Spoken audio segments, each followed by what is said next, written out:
Salah satu channel saya ini total viewsnya mengalami peningkatan 1126%. Pertahankan, channel Anda ditonton 1126% lebih tinggi daripada biasanya dalam 28 hari terakhir. Ini 100% organik teman-teman. Artinya tanpa ngiklan, tanpa beli views, tanpa bagi-bagi giveaway. Dan di sini juga bisa teman-teman lihat 5 juta penayangan pencapaian baru, subscribernya 135.000. Dan dalam 1 bulan terakhir penayangannya 1,9 juta. Alah mas, paling cuma kebetulan, paling cuma hoki. Saya tunjukkan channel saya yang lainnya lagi. Ini channel saya yang lain ya.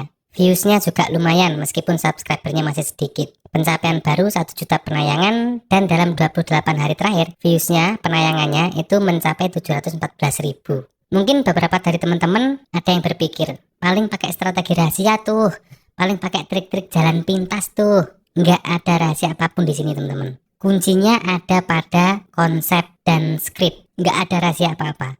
Gimana sih cara merancang konsep dan narasi yang bisa menghipnotis penonton dan bisa bikin penonton betah berlama-lama mantengin video kita? Semua akan saya bedah di video ini.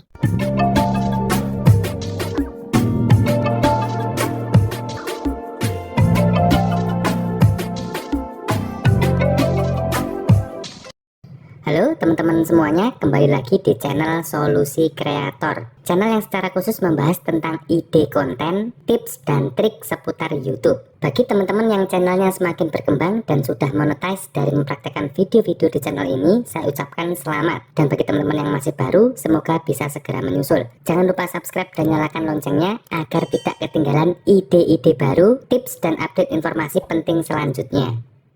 Di video ini, saya akan menjelaskan tentang bagaimana merancang konsep dan narasi untuk sebuah konten. Dengan membuat konsep dan menyusun narasi, konten kita akan semakin berkualitas. Ketika video kita berkualitas, penonton suka dan mereka akan men-share video-video kita. Ketika banyak penonton yang nge-share video kita, maka YouTube akan semakin merekomendasikan video kita karena video kita dinilai berkualitas oleh YouTube dan dinilai diminati oleh penonton. Jadi ini seperti efek bola salju ya, dari hal kecil berdampak kepada hal besar lainnya.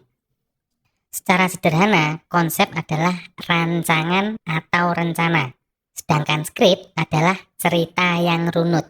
Ide-ide yang kita miliki untuk sebuah konten itu dikemas dalam konsep, sedangkan bagaimana penyampaian ide tersebut ke penonton itu dikemas dalam skrip.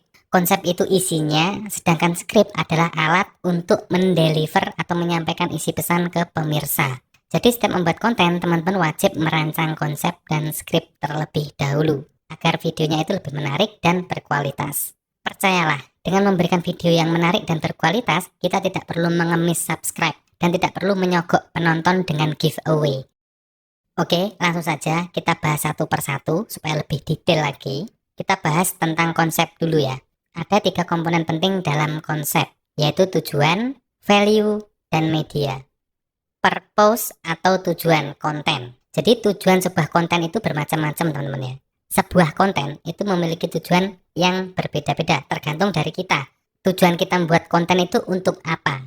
Apakah untuk hiburan? Apakah untuk jualan? Apakah untuk panduan atau tutorial seperti channel Solusi Kreator ini? Apakah untuk edukasi? Apakah motivasi? Dan lain-lain. Jadi sekali lagi tujuan dari sebuah konten itu bermacam-macam. Kalau kontennya tentang hiburan, ya harus benar-benar bisa menghibur penonton. Kalau tujuannya jualan, ya harus bisa benar-benar memikat penonton, bisa menarik penonton, dan bisa bikin penonton percaya dengan apa yang kita review. Misalkan kita ingin berjualan tentang produk A misalnya. Kita harus bisa menyampaikan poin-poin menarik dari produk yang kita review, supaya penonton itu semakin percaya dan memiliki alasan mengapa harus membeli produk kita. Kalau tujuan kontennya untuk panduan atau tutorial seperti channel Solusi Kreator ini, goalnya yaitu membuat penonton yang sebelumnya tidak bisa menjadi bisa. Seperti contoh konten yang sedang saya buat ini misalnya. Tujuan dari konten ini adalah membuat penonton yang sebelumnya tidak bisa membuat konsep atau tidak pernah membuat konsep dan skrip. Kedepannya, penonton-penonton channel ini akan bisa bagaimana merancang konsep, bagaimana menyusun narasi, dan lain sebagainya. Itu tujuan dari konten ini. Kalau tujuan kontennya untuk edukasi, ya goalnya membuat penonton yang tidak tahu menjadi tahu. Penonton yang tidak memiliki wawasan menjadi memiliki wawasan. Itu untuk konten edukasi. Jadi setiap konten itu ada tujuannya teman-teman. Kalau tujuan kontennya untuk motivasi, ya harus bisa membuat penonton yang tadinya tidak memiliki semangat menjadi lebih bersemangat. Yang tadinya tidak memiliki harapan semakin memiliki harapan. Jadi sesuaikan aja apa tujuan teman-teman membuat sebuah konten. Karena masing-masing tujuan itu perlakuannya nantinya akan berbeda, teman-teman. Jadi pastikan teman-teman dalam membuat sebuah konten memiliki alasan atau memiliki tujuan dari konten itu sendiri. Tujuannya di sini maksudnya apa manfaatnya untuk penonton, apa benefitnya untuk penonton. Penonton dapat apa? Penonton akan merasakan apa dari konten yang kita buat, seperti itu. Kemudian yang kedua yaitu value atau nilai atau manfaat atau benefit, sama saja ya. Jadi setelah teman-teman berhasil menemukan tujuan untuk konten yang akan dibuat, selanjutnya teman-teman memikirkan tentang value atau nilai dari konten tersebut. Sederhananya value adalah nilai atau dampak atau manfaat yang didapatkan penonton setelah menonton video kita. Saya pribadi menghabiskan hampir 80% waktu saya untuk memikirkan value daripada hal-hal yang lainnya. Jadi setiap membuat konten, saya tuh lebih banyak merenungkan alasan-alasan kenapa penonton harus menonton video saya. Misalnya, hal menarik apa ya? Manfaat apa ya? Dan alasan-alasan lainnya yang membuat penonton tuh tetap menonton video saya. Seperti itu teman-teman. Jadi buat teman-teman sebelum membuat konten, pikirkan baik-baik, luangkan waktu khusus apa alasan penonton harus menonton video kalian. Jangan membuat konten sebelum kalian menemukan jawaban atas pertanyaan itu. Ya, sekali lagi, apa alasan penonton harus menonton video kalian? Kemudian komponen yang ketiga adalah media. Tujuan sudah bagus, value juga sudah bagus. Akan tetapi medianya berantakan. Ini kacau semuanya teman-teman. Secara umum media dibagi menjadi dua, yaitu audio dan visual.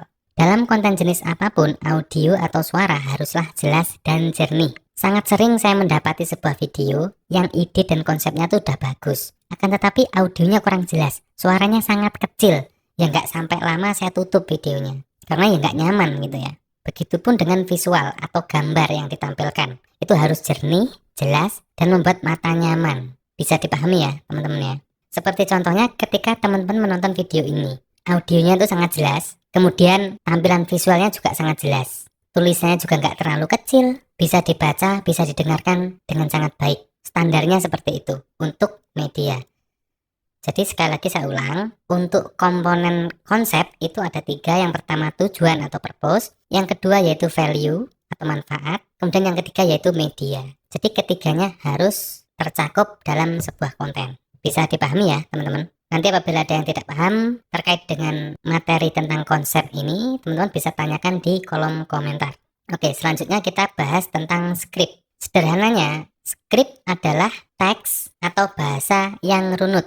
Skrip ini berasal dari bahasa Inggris teman-teman ya. Kalau diterjemahkan dalam bahasa Indonesia artinya narasi. Skrip ini itu dibagi menjadi dua jenis ya. Yang pertama outline script, yang kedua detail script. Untuk jenis skrip yang outline, ini biasanya digunakan untuk konten-konten jenis vlog, kemudian podcast. Jadi hanya perlu menuliskan kerangkanya saja. Misalnya openingnya gimana, kemudian di bagian konten itu menuliskan apa-apa saja yang dilakukan, kemudian menuliskan hal-hal menarik apa atau poin-poin apa yang harus disampaikan di dalam sebuah konten itu. Jadi cukup menuliskan outline-nya saja atau kerangkanya saja, poin-poinnya saja yang ditulis. Itu jenis skrip outline.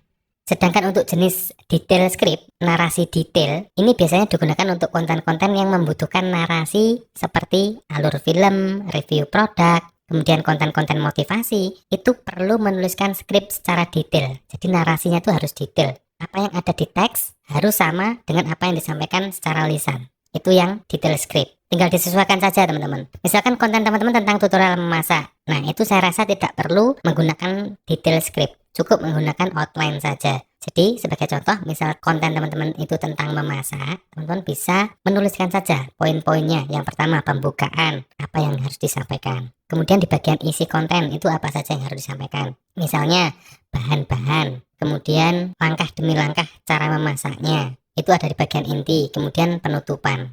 Dan mungkin jika tujuan konten teman-teman itu berjualan, misalkan berjualan bumbu atau berjualan bahan material yang digunakan, teman-teman bisa menambahkan purpose tambahan di konten tersebut. Misalnya, kenapa penonton harus membeli daging sapi dari teman-teman misalnya. Karena dagingnya berkualitas, dagingnya impor, dan lain sebagainya. Sekali lagi, kembali ke tujuan pembuatan konten tersebut. Jadi itu ya yang membedakan antara outline script dan detail script. Teman-teman pernah nggak menemukan sebuah video yang mana orangnya di dalam konten tersebut itu dalam berbicara itu patah-patah, belepotan, banyak kata gitu. Kalau dalam vlog itu mungkin masih oke ya. Tapi kalau dalam konten jenis tutorial seperti ini, kemudian konten motivasi, konten review produk, konten alur film, alur cerita, kalau bicaranya patah-patah, belepotan, udah pasti di skip sama penonton teman-teman. Jadi tujuan membuat skrip itu supaya bahasa yang kita sampaikan itu rapi, runtun, dan bisa dipahami. Kemudian poin-poin dan pesan-pesan penting yang kita sampaikan itu bisa diterima baik oleh penonton. Ada 3 komponen untuk membuat skrip. Yang pertama yaitu intro, yang kedua yaitu inti, dan yang ketiga yaitu penutupan atau outro. Jadi dalam setiap membuat konten, kita harus memikirkan untuk kata-kata pembukaan itu apa yang harus kita ucapkan. Kemudian pada saat penutupan itu apa saja yang harus kita ucapkan. Untuk kalimat pembukaan dan penutupan itu bisa diulang-ulang ya. Bisa selalu sama di setiap video. Jadi jika teman-teman perhatikan, pembukaan dan penutupan di channel Solusi Kreator ini, opening dan closingnya itu selalu sama. Itu nggak apa-apa. Kalau untuk bagian inti, misalkan konten teman-teman tentang traveling, teman-teman bisa menuliskan di skripnya, itu misalkan harga tiket, kemudian transportasi untuk menuju tempat tersebut, kemudian suasananya, kemudian apa-apa aja yang menarik, kemudian apa yang membedakan tempat tersebut dengan tempat yang lain. Seperti itu ya, macam-macam. Tuliskan semua di skrip. Jadi ketika teman-teman sudah berada di lokasi, ketika mau take video, teman-teman sudah tahu apa saja yang harus dibahas. Karena sudah dituliskan semua ke dalam skrip. Karena kalau misalkan teman-teman tidak menuliskan poin-poin tersebut ke dalam skrip, itu ada kemungkinan lupa. Sayang sekali teman-teman, ketika sudah di lokasi, jauh-jauh datang, biayanya mungkin juga nggak sedikit. Nah, ketika sampai di lokasi, kita lupa menyampaikan poin-poin yang ternyata itu penting. Jadi itu fungsinya membuat skrip. Sekali lagi saya ulang, tujuan kita membuat skrip adalah supaya bahasa kita lebih tertata dan semua poin-poin penting bisa tersampaikan ke penonton tanpa ada yang tertinggal. Bisa dipahami ya teman-teman? Nanti apabila ada yang tidak paham atau ada yang kurang jelas dari penjelasan saya, teman-teman silahkan tanyakan di kolom komentar. Oke teman-teman, saya kira cukup sekian dulu untuk sharing kali ini. Jangan lupa subscribe dan nyalakan loncengnya supaya teman-teman tidak ketinggalan ide-ide baru, tips, dan informasi penting selanjutnya. Terima kasih, semoga videonya bermanfaat dan sampai jumpa di video selanjutnya.